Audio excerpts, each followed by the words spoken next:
En este vídeo vamos a repasar algunas de las propiedades de la materia en el estado gaseoso y vamos a establecer la ley de los gases perfectos, que como veremos tiene una aplicación inmediata en la química, que es la determinación experimental de las masas molares de las sustancias. Como característica general de la materia en estado gaseoso, hemos elegido tres propiedades que la caracterizan perfectamente. Primero, fíjese en esta imagen un hecho conocido por todos, ¿verdad? Y es que cuando introducimos un gas dentro de un recipiente, el gas se adapta perfectamente a la forma del volumen que lo contiene. Relacionado con él, puede ver esta simple experiencia en la que un recipiente que contiene un gas está separado de un recipiente idéntico a través de una separación en la que el gas está obturado.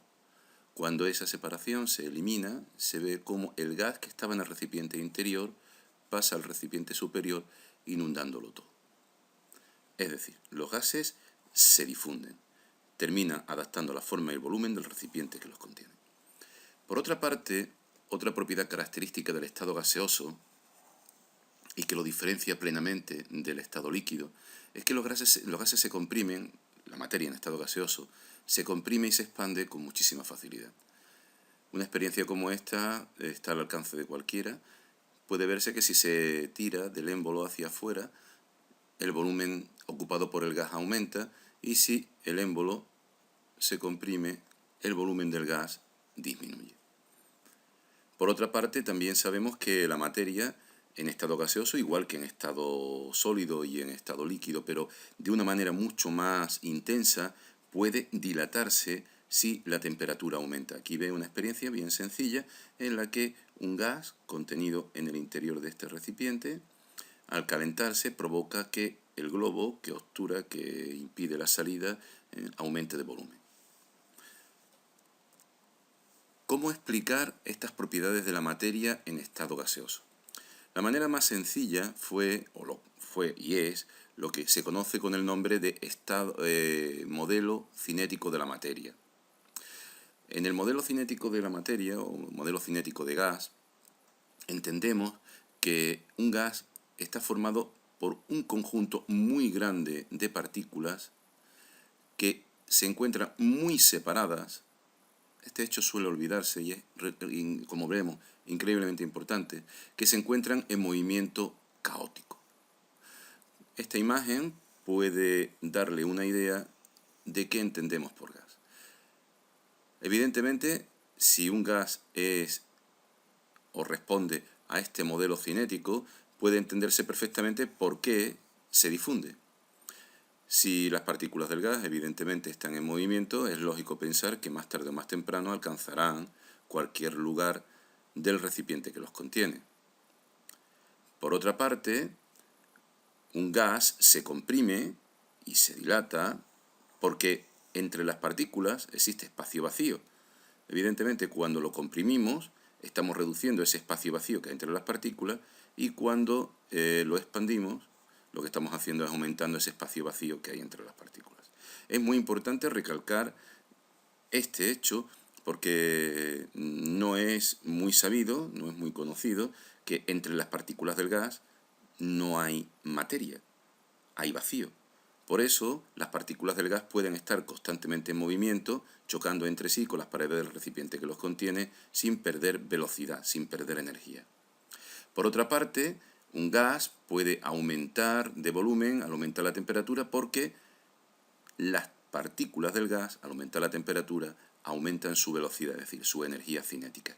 Cuanto mayor sea la temperatura, mayor será la velocidad y, por tanto, más intensos serán los choques con las paredes y, por tanto, más posibilidad de empujarlas hacia afuera, de aumentar el volumen del recipiente que los contiene. Cuando hablemos de la materia en estado gaseoso, es muy importante tener en cuenta que existen 4 variables que hay que tener en cuenta. La primera es la presión, provocada por el choque de las partículas con el recipiente que los contiene. Otra, la temperatura, que está relacionada con la velocidad que tienen las partículas del gas. Otra, el volumen, que evidentemente no es propio del gas, sino del recipiente que los contiene.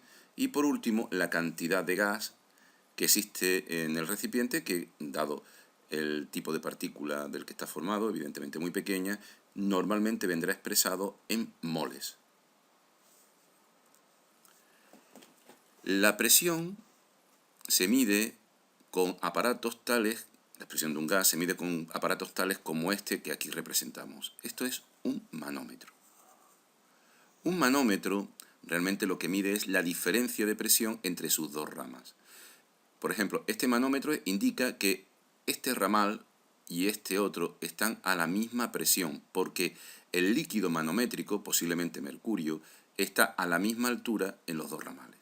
Si en este ramal la presión es 760 milímetros de mercurio, en este otro también lo es.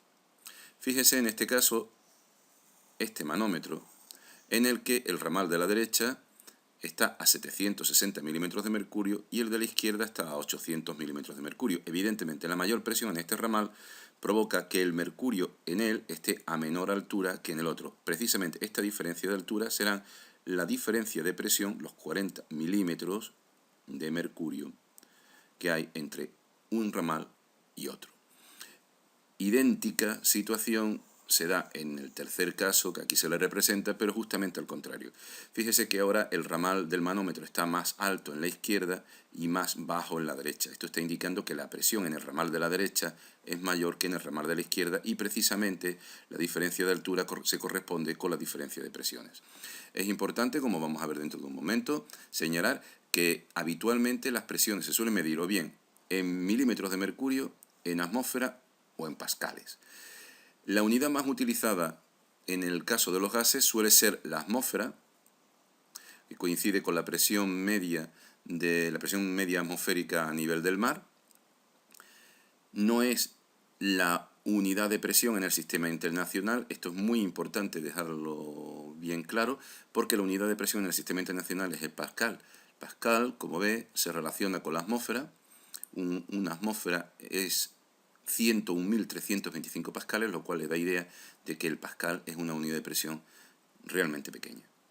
La relación entre la atmósfera y el milímetro de mercurio la vamos a ver ahora dentro de un momento y está establecida por la presión atmosférica mediante el barómetro de mercurio. El barómetro de mercurio permite medir la presión atmosférica de una manera absoluta. Aquí lo ve. Estos experimentos se hicieron por primera vez, Pascal y Torricelli, y la verdad que la explicación es bastante simple. Imagine que coge un tubo de vidrio de aproximadamente 1 metro de largo y lo llena de mercurio y lo introduce dentro de un recipiente que también tiene mercurio. Si lo hace y quita evidentemente el dedo, el impedimento de que caiga el mercurio caerá a algo. Aquí lo ve. Sin embargo, se mantiene una columna de mercurio de aproximadamente 760 milímetros de altura. ¿Qué es lo que mantiene el mercurio aquí en alto e impide que rebose y caiga sobre el recipiente? Aquí tiene la explicación. Evidentemente es la presión atmosférica actuando sobre la superficie del mercurio lo que impide que el mercurio caiga. Es decir, con un aparato tan simple como este estamos midiendo el valor de la presión atmosférica. En este caso, tal y como aquí se representa, la presión atmosférica sería o equivaldría a la que ejerce una columna de 760 milímetros de mercurio.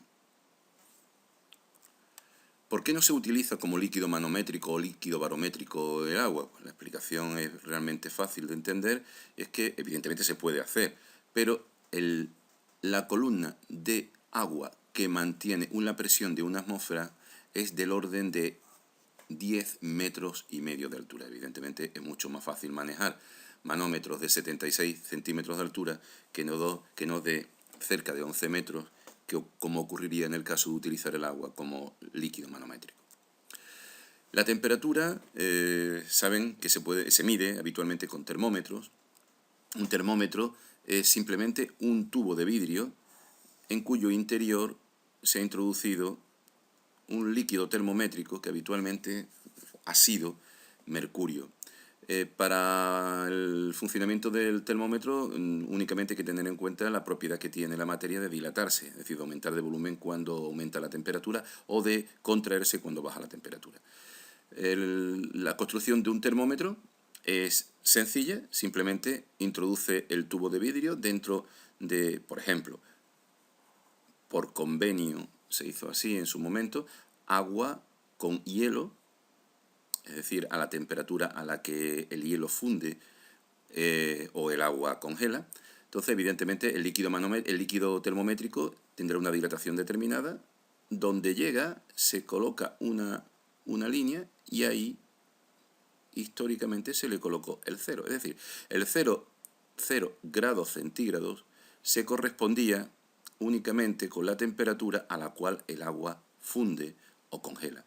De la misma manera, si introduce el tubo de vidrio con el mercurio en agua que está hirviendo, el mercurio se habrá dilatado y habrá llegado hasta un cierto tamaño, una cierta altura dentro del tubo.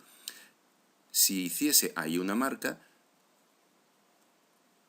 históricamente en esa marca se colocó el número 100 grados centígrados. Después, este tubo, entre las dos marcas, se dividió en 100 partes y a cada una se le denominó grados centígrados. Aquí tiene, por tanto, un termómetro que funciona con la escala centígrada. Debe de quedarle muy claro que tanto el 0 como el 100 como el tamaño del grado son puramente especulativos. Es decir, se han escogido como se podían haber escogido otros valores y de hecho así ocurrió con la escala que le hacía competencia, que es la escala Fahrenheit, que históricamente se utilizó en los países anglosajones. Bien, yo creo que ya podemos pasar a abordar lo que es el estudio cuantitativo de la compresión y expansión de los gases y posteriormente de la dilatación. Aquí le representamos un hecho conocido por todos, y es que cuando aumentamos la presión de un gas, aquí lo representamos en el GIF animado, aumentando pesas sobre el recipiente que contiene el gas, al aumentar la presión disminuye el volumen del gas, y cuando quitamos pesas, es decir, cuando disminuimos la presión, el volumen aumenta. Cuando la presión disminuye, el volumen aumenta, y cuando la presión aumenta, el volumen disminuye. Esta relación, que es bastante intuitiva y que se puede establecer a partir de la experiencia que antes comentábamos de la jeringuilla, fue estudiada cuantitativamente. Aquí ve que cuando se representa el volumen frente a la presión, se obtiene una línea curva que es una hipérbola. Es una hipérbola. La primera persona que investigó este fenómeno de manera cuantitativa fue Robert Boyle en el siglo XVII, llegando a la conclusión que la presión y el volumen de un gas son magnitudes inversamente proporcionales siempre que, evidentemente, que la temperatura y la cantidad de gas permanezcan constantes. Aquí puede ver un ejemplo. Si un gas ocupa, por ejemplo, un volumen de 30 litros a la presión de una atmósfera, si duplica la presión, el volumen se hace la mitad. Esto es lo que significa que son inversamente proporcionales. Si la presión se hace el doble, el volumen se hace la mitad. O al contrario, si el volumen se hace la mitad, la presión se hace el doble. Aquí lo ve la expresión matemáticamente expresada. P por V, el producto de la presión por el volumen es una constante, o si lo quiere expresar de esta otra manera, el volumen es una constante dividido por la presión, es decir, el volumen y la presión son magnitudes inversamente proporcionales. En cuanto al estudio cuantitativo de la dilatación, obedece o prolonga lo que es la idea bastante intuitiva de que cuando calentamos, aquí lo ve, cuando calentamos un gas, aumenta su volumen. Fíjese que la presión ahora no cambia, fíjese que esas dos pesas permanecen siempre las mismas. Cuando aumentamos la temperatura, el volumen aumenta. Cuando disminuimos la temperatura, el volumen disminuye. Aquí lo ve. Si la temperatura aumenta, el volumen aumenta. Si la temperatura disminuye, el volumen del gas disminuye. Evidentemente esto ocurre siempre que la presión y la cantidad de gas no se varían. Pues bien, cuando se estudia de manera cuantitativa se observa que el volumen es directamente proporcional a la temperatura. Es decir, que la relación entre ambas no obedece a cualquier otra ley, sino son magnitudes directamente proporcionales. Aquí veo un ejemplo muy bonito, una fotografía realmente muy bien conseguida, en la que observa un globo, como a baja temperatura su volumen es inferior y aumenta cuando se produce el calentamiento del entorno, el calentamiento del gas, y aumenta el volumen. Las personas que estudiaron de manera cuantitativa por primera vez en la dilatación de los gases fueron Charles y Gay-Lussac. La expresión es básicamente la que hemos comentado: el volumen ocupado por un gas es directamente proporcional a la temperatura. Vamos a introducir un matiz. Siempre que la temperatura se exprese en Kelvin. Y evidentemente si la presión y la cantidad de gas no cambian. Matemáticamente, aquí lo tiene expresado, volumen es directamente proporcional a la temperatura, pero la temperatura no expresada en grados centígrados, sino en grados Kelvin, en Kelvin. Siempre que la presión y la cantidad de gas permanezca constante. Aquí ve gráficamente la relación entre ambas magnitudes. Al igual que la ley expresada en función del volumen y la temperatura se puede expresar en función de la presión y la temperatura. La presión ejercida por un gas también es directamente proporcional a la temperatura siempre que el volumen y la cantidad de gas permanezca constante. Aquí lo tiene, siempre que se cumplan las condiciones que se reflejan. No olvide las 4 variables de los gases: presión, temperatura, volumen y cantidad de gas. Para entender bien el significado de esta ley es necesario abordar, aunque sea rápidamente, cómo es la curva, la recta en este caso, que sostiene al representar el volumen de un gas frente a la temperatura. Fíjese en estos resultados. Aquí ve cómo cualquier gas, cuando aumenta su temperatura medida en grados centígrados, su volumen aumenta. Es lo que acabamos de decir. Sin embargo, lo que también es curioso es que si estas rectas se prolongan, cortan el eje de temperaturas en un número siempre idéntico, menos 273 grados centígrados. Bien, como usted conoce, la ecuación de una línea recta es I igual a I sub 0 más m, siendo m la pendiente, por la variable que representa en el eje horizontal. Nosotros en el eje vertical hemos representado el volumen. Por tanto, la ecuación de esta línea recta o de cualquier otra sería v igual a v sub 0, siendo v sub 0 el volumen para temperatura 0, más la pendiente que tuvieran esas líneas por la magnitud representada en el eje horizontal, que es la temperatura, pero medida en grados centígrados. Bien, fíjese lo que podríamos hacer si este eje lo desplazamos hacia la izquierda y lo hacemos coincidir con el menos 273 grados centígrados. ¿Qué significado tiene este número? Si lo ve, correspondería, fíjese que todos los gases, cuando disminuye la temperatura, terminan cortando en ese punto. Es decir, esta temperatura sería la temperatura a la cual el volumen de cualquier gas se anularía. Pues bien, Lord Kelvin, sugirió que colocásemos en ese lugar el cero de temperatura, no a la temperatura a la que el agua congela, sino la temperatura a la cual, o la temperatura más baja a la que se puede bajar. Debe de quedar claro que esta es la temperatura, esto es un límite en el universo en el que vivimos, y no tiene nada que ver con que el aparato en el que se haga el enfriamiento sea más potente o menos potente. No podemos bajar de esa temperatura porque es un límite dentro del universo. Es decir, a esa temperatura el volumen de cualquier gas se anularía. Evidentemente habría que entenderlo, ya que el volumen está provocado evidentemente por el movimiento de las partículas, que las partículas del gas no se moverían. Es decir, a 0 Kelvin, en el cero absoluto de temperaturas, las partículas del gas no se mueven. Pues bien, si nosotros colocamos en ese punto, no en el 0 grados centígrados, sino en el menos 273 grados centígrados, el eje del volumen, la ecuación de estas mismas líneas ya no sería esta, ya que al no tener ordenada en el origen, la ecuación se simplificaría de esta manera. Evidentemente ya la temperatura no estaría expresada en grados centígrados. Al estar el 0 en esta posición, el punto en el que este estaba el 0 es ahora 273, en el que estaba el 100 es ahora 373 y así sucesivamente. Es decir, tenemos una nueva escala de temperatura que es la que denominada escala absoluta de temperatura o temperatura Kelvin. Aquí la puede comparar, aquí a la derecha, ¿verdad? La puede comparar. Aquí tiene la escala Kelvin y tiene la escala centígrada en medio y la escala Fahrenheit a la derecha. Es importante que observe una cosa. La escala centígrada y la Kelvin se diferencian en el valor absoluto de la temperatura. Sin embargo, el tamaño del grado, fíjese, el tamaño del grado es el mismo.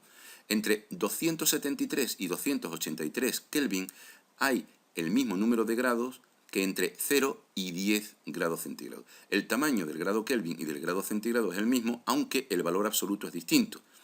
Para pasar de escala centígrada a escala Kelvin tendremos que sumar 273 grados a la temperatura que consideremos. En definitiva, solamente podremos utilizar la relación entre V y T tan simple como esta, es decir, el volumen directamente proporcional a la temperatura, si la temperatura se expresa en Kelvin. Si se expresa la temperatura en grados centígrados, esa relación tan simple no es viable, no es cierta. Es necesario introducir una constante que complica la relación matemática. La tercera ley, en relación con los gases que queremos destacar antes de abordar la ley de los gases perfectos, además de la ley de Boyle y la ley de Charles y Gay-Lussac, es el principio de Avogadro. Intentaremos enunciárselo para que intente comprender la dificultad de asumirlo. Fíjese lo que dice el principio de Avogadro. En volúmenes idénticos, de gases diferentes, en volúmenes idénticos de gases diferentes, medidos en las mismas condiciones de presión y temperatura, hay el mismo número de partículas. Evidentemente, si un gas es tal y como lo hemos dibujado en esta transparencia, el principio de Avogadro es imposible de aceptar. En dos recipientes iguales que tienen el mismo volumen no caben juntas el mismo número de partículas mayores que pequeñas. Esta dificultad que acabamos de precisar hizo que el principio de Avogadro en su principio, al comienzo, cuando fue enunciado a comienzos del siglo XIX, no fuera aceptado, sobre todo por Dalton, porque Dalton y sus seguidores entendían que un gas no estaba formado por partículas en movimiento, sino por partículas estáticas. Asumían lo que se denomina hoy modelo estático de gas. Si asumimos el modelo estático de gas, el principio de Avogadro es completamente inaceptable. Sin embargo, hay otra posibilidad. ¿Cómo es posible que quepan el mismo número de partículas de tamaño diferente en dos volúmenes idénticos? Imagínense que esto es el recipiente anterior. E imagínense que lo llenamos, por ejemplo, de globos. Imagínense que estos son globos. Y esto grande que ve aquí es una habitación. ¿Cómo es posible que en una habitación entren el mismo número de partículas pequeñas que de partículas grandes? Entonces les sugiero que se imaginen lo siguiente. Imagínense, esto es una habitación. Imagínense la habitación llena de globos. ¿De acuerdo? Y dentro de cada globo introduce una partícula pequeña. Evidentemente le caben un número de partículas pequeño igual al número de globos que tiene en su interior. De igual manera, si saca esas partículas pequeñas e introduce partículas grandes, le cabrían el mismo número de partículas grandes dentro de la habitación, que coincidiría evidentemente con el número de globos. Supongo que ya va captando lo que le queremos indicar. Un gas no está formado por partículas en contacto, sino por partículas muy separadas. Al estar tan separadas las partículas, realmente el tamaño de las partículas no importa. Nos da igual que la partícula sea grande o que sea pequeña. En el fondo, dentro del recipiente caben el mismo número de partículas si la presión y la temperatura es la misma en ambos volúmenes. Luego, aceptar el principio de Avogadro supone aceptar el modelo cinético de gas. En definitiva, el volumen en un volumen determinado de cualquier gas, en un volumen determinado de cualquier gas, hay un número determinado de partículas. O si lo quiere expresado matemáticamente, el volumen de un gas es directamente proporcional al número de partículas que contiene, siempre que la presión y la temperatura permanezca constante. Como ya habrá intuido, el número de partículas más famoso que manejamos en química es el mol. Un mol de cualquier gas debe ocupar en unas determinadas condiciones de presión y temperatura siempre el mismo volumen. Pues bien, si la presión es de una atmósfera y la temperatura es de 273 Kelvin, un mol de cualquier gas ocupa siempre el mismo volumen, 22,4 litros, que se conoce con el nombre de volumen molar. Pues bien, vamos a tratar de compatibilizar las tres grandes leyes que acabamos de citar. Por una parte tenemos el principio o la ley de Boyle y Mariotte. El volumen es inversamente proporcional a la presión, siempre que la temperatura y la cantidad de gas permanezca constante. Por otra parte, Charles y Gay-Lussac nos enseñan que el volumen es inversamente proporcional a la temperatura siempre que se exprese en Kelvin, si la presión y el número y la cantidad de gas permanece constante. Y por último, lo que acabamos de ver, el principio de Avogadro. El volumen de un gas es directamente proporcional al número de partículas que contiene, siempre que la presión y la temperatura permanezca constante. Si tratamos de buscar una ecuación matemática que sea capaz de integrar a estas tres relaciones, evitando que se tengan que cumplir condiciones de contorno como estas, es decir, exigir que determinadas variables sean constantes, podríamos llegar al acuerdo que la expresión matemática más sencilla podría ser esta que le planteamos aquí. Fíjese, el volumen sería directamente proporcional al número de partículas, como dice Avogadro, directamente proporcional a la temperatura, como dicen Charles y Gay-Lussac, e inversamente proporcional a la presión, tal y como dice Boyle. Si pasa la presión al miembro de la izquierda y esta constante le llama R, tiene la conocida con el nombre de ley de los gases perfectos o de los gases ideales. En ella se relacionan las cuatro variables de las que hablábamos en los gases: la presión, el volumen, la temperatura y el número de moles. El valor de la constante R depende de las unidades en que utilicemos las demás magnitudes. Si la presión la mide en atmósferas, el volumen en litros y evidentemente, por como no puede ser de otra manera, la temperatura en Kelvin, el valor de R es 0,082 atmósfera, litro, mol y Kelvin. Sin embargo, si la presión la utiliza en pascales y el volumen en metro cúbico, es decir, utiliza el sistema internacional de unidades, el valor de R cambia y adopta 8,314 julios por mol y Kelvin. No olvide que el producto de una presión por un volumen es un valor de energía. La ley de los gases perfectos tiene múltiples aplicaciones, pero para nosotros, desde el punto de vista de la química, tiene una realmente interesante. Y es que la ley de los gases perfectos se puede utilizar para medir las masas moleculares, simplemente midiendo la densidad de la sustancia en estado gaseoso. La explicación es bien sencilla. Acabamos de ver que el producto de la presión por el volumen es igual al número de moles de gas por R por T, pero el número de moles es el cociente entre la masa del gas y la masa molar precisamente, con lo cual la masa molar se puede despejar y poner en términos de la masa de gas que cabe dentro de un determinado recipiente, el volumen de ese recipiente y la temperatura y la presión a la que se encuentra el gas. Haciendo una experiencia tan simple como esta, como el cociente mv es la densidad, aquí lo ve, m dividido entre v es la densidad, podríamos determinar perfectamente la masa molar de un gas determinando el valor de su densidad en unas determinadas condiciones de presión y temperatura. Una medida tan simple como esa nos permite determinar una variable tan importantísima para la química como es la masa molecular. Recuerde las dificultades que tenía Dalton para determinar las fórmulas de los compuestos y precisamente para determinar la masa molecular. En este caso tendríamos resuelto el problema, ya que determinada la masa molecular, por retroceso podríamos determinar la fórmula de un compuesto. Por último, deberíamos de indicarle que los gases reales se comportan algo diferente a la ecuación que acabamos de indicar, porque las partículas de los gases sí interaccionan entre sí.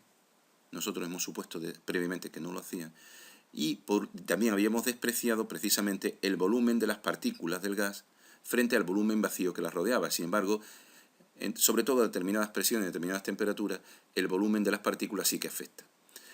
Esta que tiene aquí es una variante de la ecuación de los gases perfectos propuesta por Van der Waals, en la que, como ve, aparece la presión, aparece el volumen, número de moles y la temperatura, pero la presión viene afectada por un término y el volumen por otro. Aquí aparecen unas constantes A y B que dependen del gas y nos permiten ajustar las previsiones de la ecuación, ajustarlas más al comportamiento real del gas.